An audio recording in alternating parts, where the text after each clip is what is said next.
দারিদ্র ও অভাবের সঙ্গে লড়াই করেও প্রতারণার শিকার হলেন এক বৃদ্ধা মহিলা।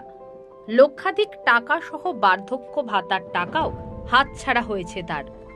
ঘটনাটি ঘটেছে হুগলি জেলার আরামবাগে। জানা গেছে, আরামবাগ পৌরসভা ৬ নম্বর ওয়ার্ডের বাসিন্দা শিবানী হাজরা, যিনি পেশায় ভিক্ষাবৃত্তি করে জীবিকা নির্বাহ করেন। সরকারি বার্ধক্য ভাতা হিসেবেও তিনি প্রতি মাসে সামান্য অর্থ পেতেন। সেই সামান্য টাকায় ছিল বৃদ্ধার ভরসা। অভিযোগ, সম্প্রতি আরামবাগের লিংক রোড সংলগ্ন একটি রাষ্ট্রায়ত্ত ব্যাংকের গ্রাহক সেবা কেন্দ্রে টাকা তুলতে গেলে তাকে জানানো হয় টাকা ঢোকেনি।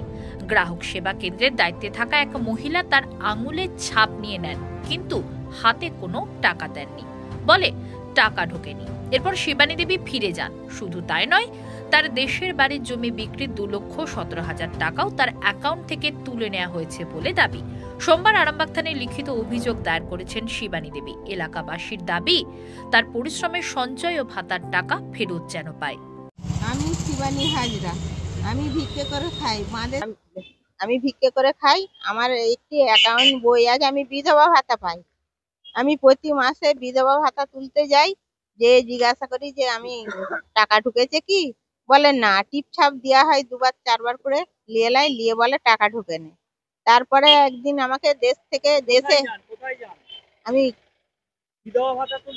ওই যে ব্যাংক, স্টেট ব্যাংকের সিএসপি আছে ওইখানটায়, ওই যে বাজার হাটের পাশেতে, এই ধারটায় রাস্তার গায়ে একটা সিএসপি আছে, ওখানে একটা নাজমা পারমিন বলে মেয়ে থাকে, ওই টাকা বিলি করে, ওইখানটায় যাই।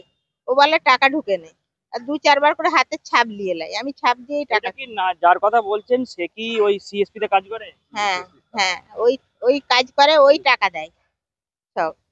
তারপরে আমি জিজ্ঞাসা করি, প্রত্যেকবার যে জিজ্ঞাসা করি আমি টাকা এসেছে, বলেন না।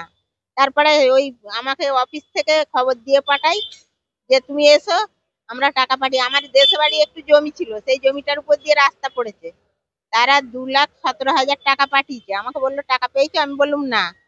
বললো তাহলে টাকা পাওনি তো তুমি ব্যাংকে যে জিজ্ঞাসা করো। আমি বললাম কি, কাকে জিজ্ঞাসা করবো? বলতে একটা কাগজ লিখে দিল, ব্যাংক ম্যানেজারকে দিলুম। ব্যাংক ম্যানেজার দেখে সব স্টেটমেন্ট বার করে দিল, বললো হ্যাঁ 2,17,000 টাকা এসেছিল, টাকা তুলে নিয়েছে নাজমা পারমিন।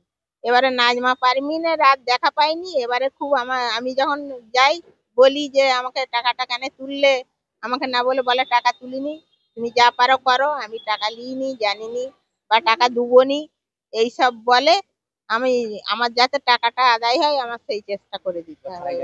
আমি থানায় জানিয়েছিলাম, থানাতেও লিখিত থানাতেও জানিয়েছি, আর আগেও থানাতে জানিয়েছিলাম। পাড়াতে একটা ডেকে নিয়ে বলেছিল যে এরকম বাবা টাকা দিয়ে দিবে, সেও দেয়নি। আমি খালি ঘুরে ঘুরে বেড়াচ্ছি, বাবা আমি যেন টাকাটা আমার আদায় হয়, আমি সেই চেষ্টা করি। পল্লী সিঁড়িতে, সে বাঁধে থাকি, ব্রিজের মুখে তিরপল খাটিয়ে বাঁধে। ঘটনাটা আমরা কিছুদিন আগে জানতে পারি, আজকে বিশেষ করে আমি জানতে পারি। আমাদের একটা অফিস আছে, ওই ভদ্রমহিলা, যুব তৃণমূল কংগ্রেস আমাদের অফিস আছে, ওখানে ভদ্রমহিলা এসে বসেছিলেন। আমরা জানতে পারি উনি একজনের মাধ্যমে প্রতারিত হয়েছে, মাইক কার কাছে প্রতারিত হয়েছে না। তারপরে আমি আমাদের বাপি আরেকজন এসে আমি স্টেট ব্যাংকের ম্যানেজারের সঙ্গে যোগাযোগ করি যে ইনার টাকা প্রতারিত। বলছে যে ব্যাংকে ইনার টাকা ঢুকেছিল, কিন্তু নাজমা পারভিন বলে একটা মেয়ে ইনার টাকাটা নিয়ে নিয়েছে। তার আমরা নাম, অ্যাড্রেস সবকিছু নিই। ব্যাংকের ম্যানেজার আমাদেরকে সহযোগিতা করেছে। তারপরে আমরা থানায় এসে মেজবাবুকে বলি, মেজবাবু আমাদেরকে একটা ওনাকে মাধ্যমে লিখিত কমপ্লেন জানাতে পারে। আমরা লিখিত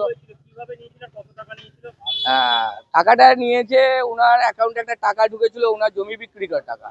ওনাকে প্রতারিত করেছে যে টাকা কিছু ঢুকে নেই, কিন্তু আঙুলের ছাপ। এখন যে বিভিন্ন ব্যাংকের, আমি যেটা জানি যে ব্যাংকে সব ব্রাঞ্চ খুলে বসে আছে, তারা সিএসপি, তারা প্রায় এই ঘটনা ঘটিয়ে থাকে। আমি এটা শালুপুরে একটা এরকম ঘটনা ঘটেছিল, তারা এই বয়স্ক ভদ্রমহিলাদিকে আঙুলের ছাপ নিয়ে টাকাগুলো তুলে নেয়, দিয়ে বলে না টাকা ঢুকে, অথচ তারা এই টাকাগুলো তুলে নেয়। এটা হচ্ছে স্টেট ব্যাংকের সিএসপি, বাজারহাটের বিবেকানন্দ পল্লী যাবার রাস্তায় একদম। তারপরে আমরা ব্যাংকের মাধ্যমে যোগাযোগ করার পরে থানায় আসি, মেহুর সঙ্গে আমাদের কথা হয়েছে। আমরা একটা লিখিত ওনাকে দিয়ে কমপ্লেন জানিয়েছি। আমরা চেষ্টা করছি, স্যারও বলেছে যে আমরা যতটা পারি টাকাটা উদ্ধার করা যায় কিনা দেখবেন। তবে তবে আমি সমাজের কাছে একটা বার্তা দিতে চাইবো, এই যে ভদ্রমহিলা এই প্রতারিত করেছে, মায়ের বয়সী একটা গরিব মানুষ খেটে খাওয়া মানে ভিক্ষা করে খায়, তার টাকাটা তুলে তাদের কি সুখে থাকবে? সুখে তো থাকতে পারা যায় না যদি। হ্যাঁ, তারপরে আমি আমাকে ব্যাংকের ম্যানেজার সাহেব আমাকে ফোন নাম্বার দেয়, আমি উনাকে ফোন করি, বলি যে আপনি যে কাজটা করছেন এটা ন্যায়সঙ্গত কাজ নয়, এটা ঠিক করেনি। বলছে আপনারা যা পারে করে নিন, আমি আর টাকা দেবো না। সেই উগড়িয়ে হুঙ্কার দিচ্ছে, আপনারা থানায় যান। টাকা নিয়েছে প্রায় 2,37,000 কাছে টাকা। দু ধাপে টাকা ঢুকেছিল, একটা টাকা ছিল জমি বিক্রি করার, উনার কত টাকা 2,17,000, আর একটা সামথিং অন্য একটা সাবস্ক্রাইবের টাকায় ঢুকেছিল। শ্রাবণ মাসে টাকাটা তুলে নিয়েছে, মানে 4 মাস আগে। এইভাবে মানুষকে প্রতারিত করে এরা কি পায়? সত্যিকারের একটা গরিব মানুষকে প্রতারিত। আজকের সমাজটা সত্যিকারে মানে প্রতারণা করার যুগ এসে গেছে, যাকে পাকে প্রতারণা করতে পারলেই হলো।